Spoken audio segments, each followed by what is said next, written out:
C'est à 1h du matin qu'a été voté cet amendement destiné aux Outre-mer. Le député martiniquais Johnny Adjar a présenté une des propositions de son rapport sur le coût de la vie en Outre-mer.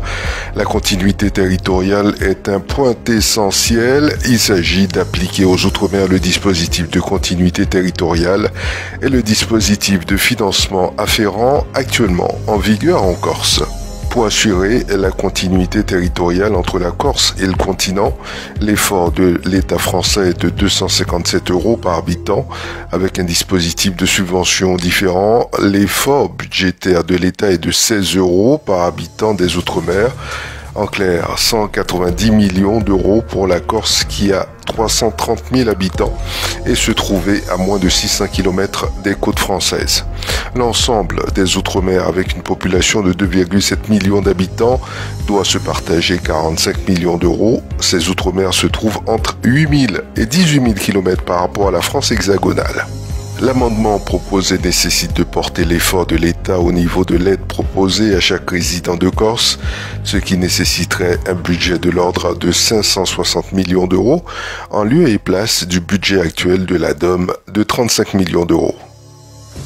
Ce n'est plus l'avenue des Flamboyants, mais l'avenue Alexis Blaise. Depuis ce samedi matin, l'axe passant devant le centre hospitalier de Cayenne a officiellement changé de nom, une dénomination inaugurée par Sandra Trochimara, maire de Cayenne, en présence de la famille d'Alexis Blaise, du maire des enfants Alison Flant, des élus de la municipalité de Cayenne et de l'association Trop Violence.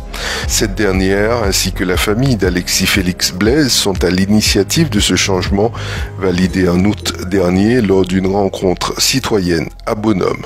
Ce projet co-construit avec les services de la ville est surtout l'occasion de rendre hommage à celui qui a été mandaté en 1936 par le régisseur de la cité pour délimiter et attribuer des parcelles de terrain à cultiver pour ceux qui souhaitaient s'y installer. Né en 1906, le Cayennais décrit par tous comme étant un homme très empathique et appliqué pour la cité, était aussi le référent pour les autorités au regard de sa connaissance et sa proximité des habitants. Didier Béraud, maître de conférence en chimie à l'Université de Guyane, était notre invité ce jeudi 26 octobre 2023 dans la deuxième partie de notre rubrique Focus de Radio Mayuri. Il intervenait dans le cadre d'une série de conférences qu'il organise depuis le début de l'année universitaire à laquelle sont conviés ses étudiants.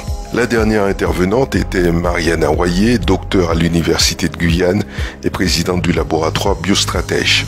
Je vous propose d'écouter un extrait de l'entretien que nous avons réalisé avec M. Béraud.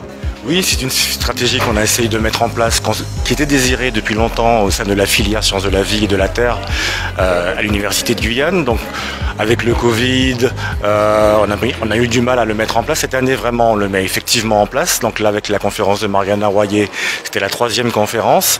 La première a porté sur les miels de Guyane. La deuxième, c'était un intervenant au début du mois d'octobre sur la géologie du plateau des Guyanes, un intervenant de l'Université de Suriname, la DECUS, qui était venu faire une présentation ici. Et puis là, Mariana, sur son expérience en tant que start-up sur la valorisation des actifs amazoniens. Alors oui, c'est très important ce cycle de conférences. Ça permet aux étudiants un peu d'élargir un peu leurs horizons. Ils ont dans nos murs les formations théoriques, les travaux dirigés, les travaux pratiques, mais pour pouvoir asseoir leur projet professionnel, puisqu'en première année, deuxième année, troisième année, on est au niveau de la maturation de ce qu'on veut faire comme projet, un projet à long terme, si on se va jusqu'au doctorat, ou à court terme, si on veut s'arrêter à la licence et être technicien. Donc pour pouvoir leur donner un peu de panel et de nourrir un peu leurs horizons, de donner de matière à nous à se forger et à former leurs projets. On a mis en place ces projets avec des rencontres avec des professionnels de façon à ce qu'ils aient une idée de ce qu'ils pourraient faire, d'où ils pourraient faire leur stage, d'où ils pourraient faire ou avoir des supports, des appuis pour leur orientation professionnelle.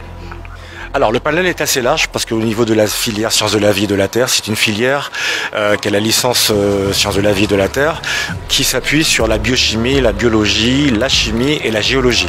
Donc du coup, quand on est en lien avec ces 4 disciplines, ça ouvre un panel assez large. Le tronc commun, c'est qu'il y ait un rapport avec la Guyane pour leur montrer que la théorie qu'ils apprennent, il faut qu'elle trouve une assise sur le territoire, sur les richesses du territoire et de montrer que à partir de ces thématiques locales, on peut aller très loin en termes de recherche, en termes de valorisation, en termes de professionnalisation. Vous pouvez retrouver cette interview en vidéo et en intégralité sur notre chaîne YouTube et abonnez-vous. Je cite, ça fait du bien de rebondir, ce sont les mots lancés par Mehdi Metella à l'issue de la finale du 100 mètres à papillon des championnats de France Petit Bassin à Angers.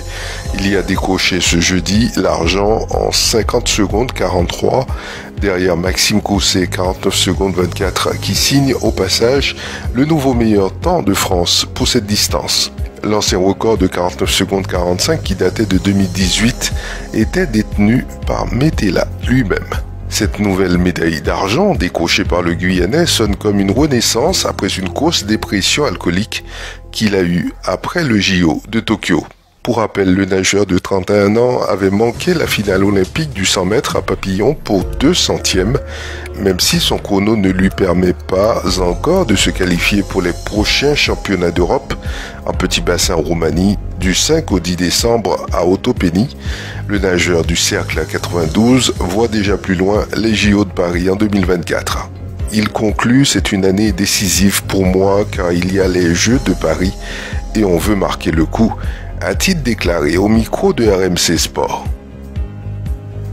Plus de 500 lions de mer et otaries ont été retrouvés morts sur les côtes du sud du Brésil, selon un nouveau bilan des autorités locales.